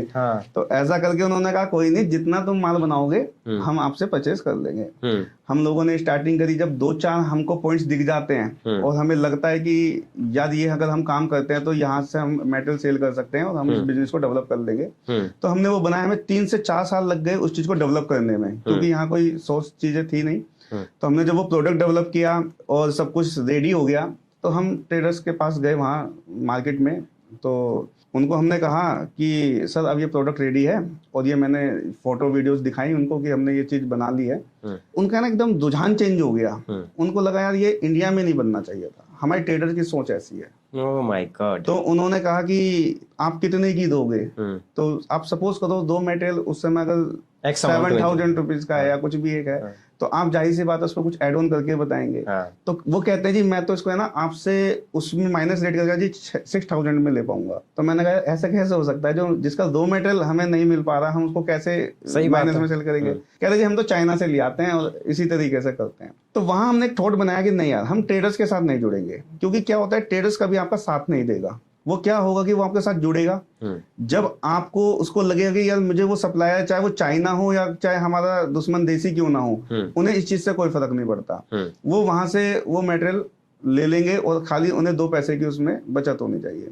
तो यहाँ हमने उस दिन अपना एम बनाया कि हम खाली मैन्युफैक्चरर्स ही फाइंड करेंगे। इसी के अंदर फिर हम काफी एलिवेटर्स वालों के पास गए, हमने वहां ढूंढा कि भाई आप उनको अपने प्रोडक्ट्स के बारे में बताया। तो ज्यादातर लोगों का थोड़ा सा अंदर एक संकोच था, उन्होंने कहा यार ये नया प्रोडक्ट है, पता नहीं चलेगा नहीं चलेगा, हम लगाएंगे तो कॉस्ट करें, तो थोड़ा डरे वो लोग। तो एक फरीदाबाद में क्लाइंट थे हमारे, एजेड थे, लेकिन थोड़ा हौसला उनमें बहुत अच्छा था। तो मैंने उनको प्रोडक्ट दिखाया, उन्होंने भी कहा कि भाई देख प्राइस तो थोड़ा सा कैसे कंसिडर करेंगे, अभी जो प्राइस में लिफ्ट चल रही है और कुछ नया लगाते हैं, क्लाइंट को पसंद नहीं आया। तो मैंने उन्हें ऑफर दी कि आप मुझे खाली सीट की कॉस्ट ही दीजिए, हम आपका साथ देंगे, खाली सीट की कॉस्ट दीजिए, हम आपको डिजाइन फ्री ऑफ कॉस्ट करेंगे। और हम आप लिटरली बिलीव करेंगे कि हमने उन्हें कम से कम भी 15 से 20 लिफ्ट का मटेरियल फ्री ऑफ कॉस्ट, खाली on costing without any profit, बिना प्रॉफिट हमने उनको सप्लाई किया। उससे हमें एक बेनिफिट हुआ कि वो धीरे धीरे जब मार्केट में एस्टेब्लिश होने लगी तो कंपटीटर्स होते हैं एक मार्केट में, बहुत जल्दी चीजें वायरल हो जाती हैं। तो ये जस्ट एक डिजाइनर कैबिन है ना, हमारा वायरल हो गया, लोगों ने हमें ढूंढते हुए आने लगे और जो क्लाइंट्स थे वो कहते थे यार ये शीट कौन बना रहा है यार, ये चीज तो अलग ही लग रही है। अच्छा, क्लाइंट्स का भी डिमांड हो गया, वो अपने किसी फ्रेंड सर्किल में देखता था, यार तूने तो बड़ी बढ़िया लिफ्ट लगवा ली और मेरा तो यार अभी जिससे लगवाई उसने तो काम खराब कर दिया। तो वो चीज जनरेट हुई। तो यही एक मार्केट डिमांड यहाँ से एक निकली कि 1 to 1 फिर माउथ पब्लिसिटी हुई। जो सप्लायर थे, जो क्लाइंट्स थे, उन लोगों ने इसको बहुत सराहा और मैं उन सबका लिए थैंक्स कहना चाहूंगा कि उन्होंने इतना प्यार दिया हमारे प्रोडक्ट को और हमको कि हम आज इस चीज को एक बड़े बिजनेस में डेवलप कर पाए। Perfect perfect. अग्रवाल साहब, एक और चीज है, आज देश आगे बढ़ रहा है ना, तो इसके पीछे बहुत बड़ा कंट्रीब्यूशन है डिजिटलाइजेशन का, डिजिटल चीजों का, टेक्नोलॉजी का। जिस इंडिया के अंदर पहले टेक्नोलॉजी की बातें नहीं होती थी, आज हर घर में होती है, हर जबान पर है। आपके बिजनेस में चाहे वो कोई प्रोटोटाइप आपको रेडी करना है, वो रैपिड एक्सपेंशन करना है किसी चीज का, जल्दी से जल्दी डिजाइन देना है, मल्टी टाइप डिजाइन देने हैं, इस सब चीजों को करने में या अपने बिजनेस को बढ़ाने में एआई या टेक्नोलॉजी आपको कितना हेल्प कर रहा है? देखिए, अभी तक तो एआई अभी थोड़ा शुरू ही हुआ है। हाँ। लेकिन हम जब से कर रहे हैं, जब हम एआई वाले जमाने से थे नहीं। हाँ। लेकिन आज हम जब निरंतर करते आज हमने अपने सेटअप को उस ऊंचाइयों पे पहुंचा दिया है कि जो इंडिया में सेटअप है हमारे पास, वो पूरे इंडिया में किसी के पास नहीं है। और सारा बहुत एक डिजिटली और बहुत अच्छे तरीके से, साफ सुथरे तरीके से। बिल्कुल पहले क्या होता था, बहुत गंदी स्थिति में या आपको रॉ मटेरियल मिलता था। अब हम उसको खुद ही बनाते हैं, खुद ही रॉ मटेरियल परचेज करते हैं, उस पर एक एक चीज की बारीकी पे ध्यान देते हैं। डिजाइनिंग पूरा हम एक टीम वर्क है कि पूरा डिजाइन बना, कॉन्सेप्ट बना कि ये अच्छा लगेगा या नहीं लगेगा। बहुत सारी लिफ्टें हमने ऐसी जगह भी लगाई, जैसे गुरुद्वारों में भी लगी हैं, तो उनसे रिलेटेड लगी हैं। जैसे डिवाइन भी कुछ लोगों को पसंद आती हैं, कुछ भगवान को पसंद करते हैं, कुछ आपका थीम वर्क पे जाते हैं, कुछ मॉडर्न आर्ट पे जाते हैं। तो जिसकी जैसी रिक्वायरमेंट होती है वो उस हिसाब से हमसे काम करता है। डिजिटलाइजेशन पे मैं आपको बताता हूँ। एक्चुअली हम लोगों ने एक वेबसाइट डेवलप किया, कभी हमारी वेबसाइट विजिट करेंगे, मैंने देखा।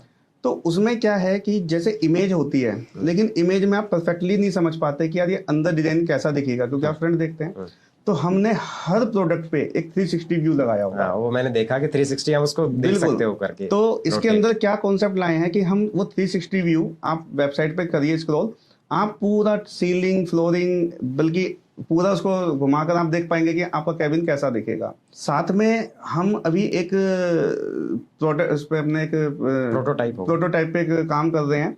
इसके अंदर हम लोग एक VR आता है जो टेक्नोलॉजी पे काम कर रहे हैं। उसमें हम चाह रहे हैं कि इस तरीके से हमने कैबिन डिजाइन किया है डिजिटली, कि आप उसे लगाने के बाद बिल्कुल महसूस करेंगे कि आप लिफ्ट के अंदर खड़े हैं। तो उस चीज पे अभी हम लोग काम कर रहे हैं। और कहीं ना कहीं जो डिजाइनिंग जो हम शुरू से USP बताते आ रहे हैं, वो है कि कस्टमर को एक चीज दिख जाना, एक चीज समझ में आ जाना कि ये दिखेगी कैसी। ये सबसे बड़ा आपका पॉइंट होता है कि ये USP होता है, जो दिखता है वो बिकता है भाई, हिंदुस्तान है ये वही है। हाँ। तो हम लोगों ने अपनी वेबसाइट डेवलप करी है और आप देखेंगे कि ऑटोमेशन लगाए हैं व्हाट्सएप और बिजनेस में, ताकि हम कस्टमर के साथ रीचेबिलिटी बहुत इजी कर सकें, वो कनेक्ट कर सकें उनको। एक और इम्पोर्टेंट क्वेश्चन, शायद इस पॉडकास्ट का सबसे इम्पोर्टेंट क्वेश्चन है, जब दो भाई मिलकर के या दो बिजनेसमैन मिलकर के काम करते हैं, तो वहां पे जो रोल होता है लीडरशिप का, वो कहीं ना कहीं डिवाइड होता है। आप मान लीजिए आप कुछ और काम करते हैं, आप कुछ और काम करते हैं, तो मैं ये जानना चाहता हूं कि in this particular business leadership roles किस तरीके से डिवाइडेड है, आप क्या करते हैं और आप क्या करते हैं? देखिए, मैं ज्यादातर मार्केट को ही प्रेजेंट करता हूं। तो हमारे जितना सेल्स मार्केटिंग है और आउटलेट्स के अपने रख रखाव या उसको जो हम चलाते हैं उसका मैं रखता हूं। और दिनेश जी हैं, इनका पूरा प्रोडक्शन, मैन्युफैक्चरिंग, क्वालिटी कंट्रोल्स, ये सब ये देखते हैं। तो हमारा काम एकदम विजन क्लियर है कि जो प्रोडक्शन होगी, ऑर्डर्स जो होंगे वो फुलफिल ये करेंगे, जो ऑर्डर्स आने हैं, जो मार्केट देखनी है, वो मेरे को लेकर आना है। कभी ऐसा होता है दोनों बैठे हो और यार किसी मुद्दे के ऊपर बात कर रहे हो, आपका मानना है कि यार मैं ये करूंगा तो दिनेश भाई ये बढ़ जाएगा, आप कह रहे हो नहीं मोहित जी ये तो गलत है, यार ये ऐसे नहीं बढ़ेगा भाई, ये गलत है। कभी होता है क्लैशेस होते हैं? क्लैशेस होती हैं, लेकिन जीतते हमेशा यही है। ओके, बट बॉन्डिंग अच्छी है। एक्चुअली मुझे ऐसा लगता है कि भाई से बढ़िया पार्टनर नहीं मिल सकता। बट यार एक यहाँ पे मुझे एक डाउट है, just to clarify for my audience, मेरा कॉन्सेप्ट बिल्कुल अलग है। जो आप कह रहे हैं मैं इसमें मानता हूँ, but why Ambani and Adani, why Ambani दोनों जो भाई हैं, मुकेश और दूसरे का नाम क्या है उसका, अनिल अंबानी, उन दोनों के बीच में क्लैशेस हो गए। अभी क्या हुआ कि उन्होंने अपने बेटे की शादी की तो अनिल अंबानी जी कहीं कहीं दिख रहे थे, साथ में इतने सारे ब्यूरोक्रेट्स थे, इतने बाहर के लोग थे, क्योंकि ये शादी नहीं, ये एक पूरा एक बिजनेस गेम था। यहाँ से ना 5 साल बाद आपको देखने को मिलेगा, मतलब कई लाख करोड़ रुपए की डील यहाँ से होने वाली है, और कुछ तो हो भी गई है। तो ऐसा क्यों कि उन दोनों के बीच में ऐसी बॉन्डिंग नहीं बनी? एक भाई तो इंडिया का सबसे टॉप रिचेस्ट पर्सन है, और एक भाई ऐसा जिसकी कंपनी के ऊपर हजारों करोड़ का कर्जा है। सर हमारे ना 5 उंगलियां बराबर नहीं होती यार। परफेक्ट। तो सबका नेचर एक सा नहीं होता, सबकी बॉन्डिंग एक सी नहीं होती, और बहुत कम ऐसा है कि लोग मतलब आपस में पार्टनर है, जो पार्टनर भी हैं उनकी भी पार्टनरशिप बहुत कम चल पाती है। परफेक्ट। ये सब थोड़ा समाई होनी चाहिए, थोड़ा सा पेशेंस होना चाहिए, और बिजनेस को बिजनेस तक रखें।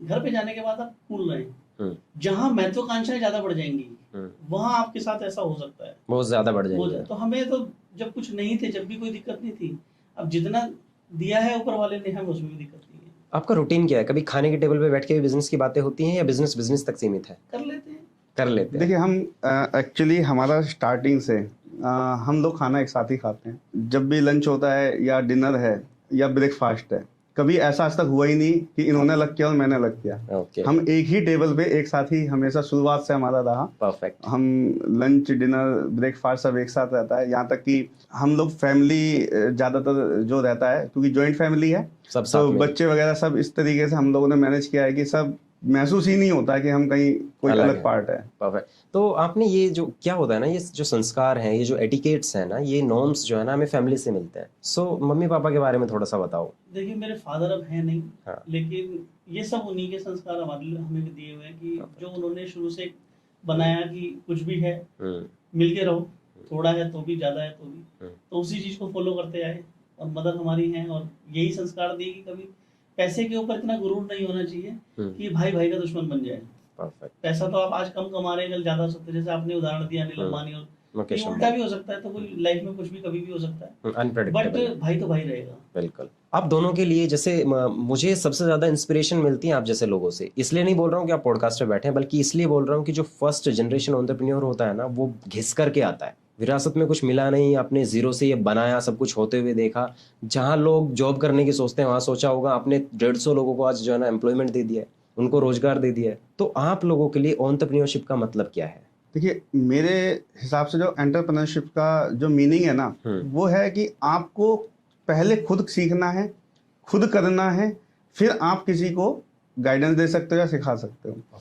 जब हम लोगों ने बिजनेस जर्नी स्टार्ट करी, जैसा कि हमने आपको बताया, यहाँ अवेलेबल कुछ था नहीं। हाँ। तो जो थे साधन, जो संसाधन हमारे पास थे, उनसे ही चीज़ों को निकालना, उसी को छोटे को बड़ा करना, और सबसे पहले मतलब जो हमारा वर्क है हम उसमें 100% पारंगत कह सकते हैं, या हम उसमें 100% एक्सपर्ट हैं, हम बिल्कुल एक्सपर्ट हैं। तो हमें लगता है कि यही हमारी इसके अंदर यूएसपी की, शायद हम अच्छी तरह जानते हैं अपने काम को, इसलिए हम अच्छी तरह करवा पाते हैं या कर सकते हैं। परफेक्ट। दिनेश जी, आने वाले 5 साल आपकी इंडस्ट्री, आपको क्या लगता है कितना बड़ा रेवोल्यूशन इसमें आएगा, और आप 5 साल बाद कहाँ होंगे? देखिए ये इंडस्ट्री जिस हिसाब से ग्रो हो रही है, उस हिसाब से 20 टाइम्स आगे बढ़ेगी। करंट में मान लो अगर इस इंडस्ट्री का मार्केट साइज 1 लाख करोड़ रुपए है, तो ये आप कह रहे हैं कि आने वाले 5 साल में 20 लाख करोड़ का हो सकता है। 100%। और इसके पीछे का रीजन? सर हर किसी को लिफ्ट चाहिए।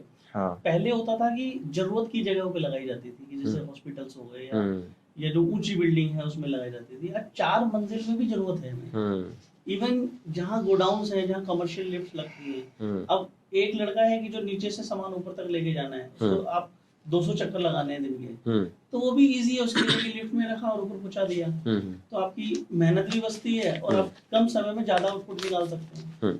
तो बहुत सारी चीजें कैलकुलेट होती है, तो हर आदमी की नेसेसिटी बन गई है। पहले जैसे शोरूम्स होते थे, तो आप देखिए कि पहले लोग फिट रहते थे, वो कहीं तक भी चले जाते थे। अभी आपके पास लिफ्ट है, तो आप फर्स्ट फ्लोर और सेकंड फ्लोर या थर्ड फ्लोर भी यूज कर सकते हैं। नहीं है तो वो बंदा आपका जो क्लाइंट्स है वो सीधा ग्राउंड्स पे घूम के चला सीधा जाएगा। चला जाएगा। वो कहता है सीढ़ी देख के तो डर आजकल जाता है। सब डर जाते हैं, कहते हैं यार हाँ। कौन इतना ऊपर जाएगा। सही बात और फिर ऊपर चढ़ने के बाद सांस भी, बहुत सारी आजकल प्रॉब्लम्स हैं। तो एक स्टेटस हो गया है बेसिकली। तो अगर लिफ्ट है तो लोग आपका शोरूम भी विजिट करेंगे। और आप देख रहे हैं जैसे बंगलोज बन रहे हैं तो बेसमेंट से लेकर टेरिस तक अब लिफ्ट जाती है। बिल्कुल बिल्कुल। अब एक टेरिस चीज पे भी लिफ्ट खुल जाती है। एक चीज मैंने देखी आप दोनों के अंदर ना, एक खास बात है, उनका जो विजन है वो मतलब एक जो ट्रेडिशनल थीम है ना वो बाहर है उससे, उनको पता है टिपिकली हो क्या रहा है। आप थोड़े ट्रेडिशनल टाइप में ज्यादा बिलीव करते हो। एक ही चीज के ऊपर विचार दोनों के बहुत अलग अलग भी हैं। आपका जो कॉन्सेप्ट है दुनिया को या बिजनेस को देखने का वो एक, उसमें एक यूनिकनेस है। इनका जो है वो ये है कि जो आज चल रहा है, दिस एग्जाम्पल में जो अभी आपने एग्जाम्पल दिया इसके लिए मैं बोल रहा हूँ, that's a very very good concept जो आपने बताया। ये हकीकत है। अगर हम भी जाते हैं कोई 4th फ्लोर पे अगर कोई बिजनेस है जिससे मेरी रिक्वायरमेंट है और कोई वही सेकंड पे है, मैं नहीं जा पाऊंगा। मतलब ये अंदर से आएगा नहीं यार लिफ्ट है तो। इसके अंदर एक चीज और ऐड ऑन करूंगा। जी। अभी लोगों के मन में होता है क्या, लोग सोचते हैं कि हमें ना लिफ्ट के लिए बहुत बड़ा स्पेस चाहिए। तो एक क्लाइंट्स थे जयपुर के, तो उन्होंने कहा कि सर मैं ना लिफ्ट लगाना चाहता हूँ, और मतलब पर्सनली उनको ऊपर नीचे जाना था, लेकिन वो कहते यार हो नहीं पाता। मैंने ना पता नहीं कितने महीने सालों से ना अपने ऊपर का फ्लोर नहीं जा पाया। तो मैंने कहा, वहां पे उनके पास एक फ्रिज रखा हुआ था, मैंने कहा आप ये जगह दे सकते हो? उन्होंने कहा हाँ। मैंने बस इतनी ही जगह में लिफ्ट लग जाएगी, अरे वाह। बस आपको आना चाहिए उसके अंदर। एंड देखिए लिफ्ट है ना, इंडस्ट्रीज में रेवोल्यूशन हो चुका है। यस। अभी ऐसा नहीं है कि उसके लिए उतना ही सॉफ्ट साइज चाहिए या इतना ही स्पेस चाहिए। अभी पिटलेस भी आ गई है, आपको किसी गड्ढे की जरूरत नहीं है। तो टेक्नोलॉजी बहुत हाई हो गई है। इतने तरीके की एलिवेटर्स आज की डेट में आ गए हैं कि आप कहीं भी उसको फिट कर सकते हैं। एक और चीज, आप डिजाइनिंग से स्टील मैन्युफैक्चरिंग में आए, ठीक है, और वहीं पे डिजाइनिंग आपका कोर पार्ट है। आप कह रहे इंस्टॉल नहीं करते हो। आपने अगर वहां से इतना कुछ करके इतना बड़ा एम्पायर बना लिया है तो व्हाई नॉट इंस्टॉलेशन? क्योंकि ये अगर इंस्टॉलेशन वाला फैक्टर आपके साथ जुड़ जाता है तो आई गेस की जो ये रेवेन्यू है ये बहुत ज्यादा नहीं, लेकिन 2x तो शायद हो सकता है। देखिए जो अभी लिफ्ट इंस्टॉलेशन वाला पार्ट है, हमारा क्या है कि जो एक यूएसपी बन चुकी है ना मार्केट के अंदर आज की डेट में, कि हम एक डिजाइनर के रूप में जाने जा रहे हैं। और वो जो लिफ्ट का प्रोडक्ट है वो हमने बहुत प्रीमियम बनाया है, क्योंकि लिफ्ट लगाना एक सर्विस पार्ट में आ जाता है। और हम चाहते हैं कि अभी हम B2B में ही डील करना चाहते हैं। तो फिलहाल तो हमारा अभी कोई ऐसा विजन नहीं है लिफ्ट इंस्टॉलेशन को लेकर। तो हमारा जो विजन अभी सेट है लिफ्ट इंटीरियर के ऊपर। वन लास्ट क्वेश्चन, जिससे रैपिड फायर राउंड से पहले, कि आने वाले 2-3 साल में आपको क्या लगता है 100 CR डन? तो जल्दी हो जाएगा, 2-3 साल से पहले ही हो जाएगा। बहुत बढ़िया। आपका कोई टेक इसके ऊपर? बस सर चलते जा रहे हैं और कारवा बढ़ता जाएगा। परफेक्ट। चलिए, एक रैपिड फायर है, उसमें क्या होता है कि आपको सिंगल वर्ड में आंसर देना होता है। हो सकता है तो आप उसको एक सेंटेंस में कवर कर सकते हैं, ठीक है। आपको क्या लगता है, केवल आपको अपने विजन। पहला सवाल आपसे होगा, फिर आपसे होगा, फिर आपसे होगा, फिर आपसे होगा। चलिए दिनेश जी, सबसे ज्यादा चैलेंजिंग क्लाइंट कौन रहा आपके लिए? फर्स्ट क्लाइंट, जिनको समझाना मुश्किल था कि हम क्या कर रहे हैं। बिल्कुल। फेवरेट डिजाइन, ब्रस्ट स्टील या mirror finish? Designer steel. Question है फेवरेट डिजाइन, ब्रस्ट स्टील या mirror finish? Mirror finish. Mirror finish. Okay. Lift के अंदर एक मोटिवेशनल कोट लिखना हो तो वो क्या लिखेंगे? थोड़ी सी तो लिफ्ट करा दी। अरे वाह। बहुत बढ़िया। आपसे, बिना किसी लिमिट के एक डिजाइन बनाना हो तो क्या बनाएंगे? स्टील पे अपनी पिक्चर। परफेक्ट। आप, एक सिटी जहां आप अपना शोरूम देखना चाहते हैं नेक्स्ट? चेन्नई। चेन्नई। परफेक्ट। एक और क्वेश्चन आपसे, स्टील मैन्युफैक्चरिंग आपके लिए क्या है? स्टील मैन्युफैक्चरिंग मेरे लिए मेरा ड्रीम है, मेरा पैशन है, अभी समझ लीजिए मेरी लाइफ है। परफेक्ट। आपके लिए मोहित अग्रवाल जी क्या है? Heart beat. आपके लिए दिनेश अग्रवाल जी क्या है? My heart. यार ये कैसे आप लोग कैसे कनेक्ट कर जा रहे हो इतना? मैं यही उम्मीद कर रहा था कि ये बोल दे तो मजा आ जाए पॉडकास्ट में। जहाँ दिल जुड़े होते हैं ना, वहाँ सोचने की जरूरत नहीं पड़ती। तो दोस्तों, अगर आप स्टील के बिजनेस में आना चाहते हैं तो ये हमारी इंडस्ट्री के ना अभी जाइंट्स बन चुके हैं। आने वाले 2-3 साल में 100 CR ये टच करेंगे, और बहुत खुशी की बात हमारे जैसे लोगों के लिए होगी, क्योंकि हम चाइना से या बाहर के देशों से इंपोर्ट करते हुए ना थक चुके हैं। हम अपने देश का पैसा, जिस देश के पैसे से ये देश बढ़ेगा, ये इकोनॉमी बढ़ेगी, एम्प्लॉयमेंट क्रिएट होगा, हम ये पैसा बाहर क्यों दें? अगर आपके देश में ऐसे मैन्युफैक्चरर्स हैं, ऐसे डिजाइनर्स हैं जो आपको अच्छा काम करके दे सकते हैं। ITC is a big brand, Adobe is a big brand. ऐसे लोगों के लिए अगर ये काम कर रहे हैं और आप इस इंडस्ट्री में आना चाहते हैं या फिर आप इस तरह का कोई काम कराना चाहते हैं, तो आई गेस कि अग्रवाल स्टील एंड ये जो इनका काम है, that is one of the best thing you can do. इनकी जो डिटेल्स हैं वो हमारे इस वीडियो के डिस्क्रिप्शन में आपको मिल जाएंगे। और पॉडकास्ट के अंत तक बने रहने के लिए धन्यवाद। जय हिंद, जय भारत।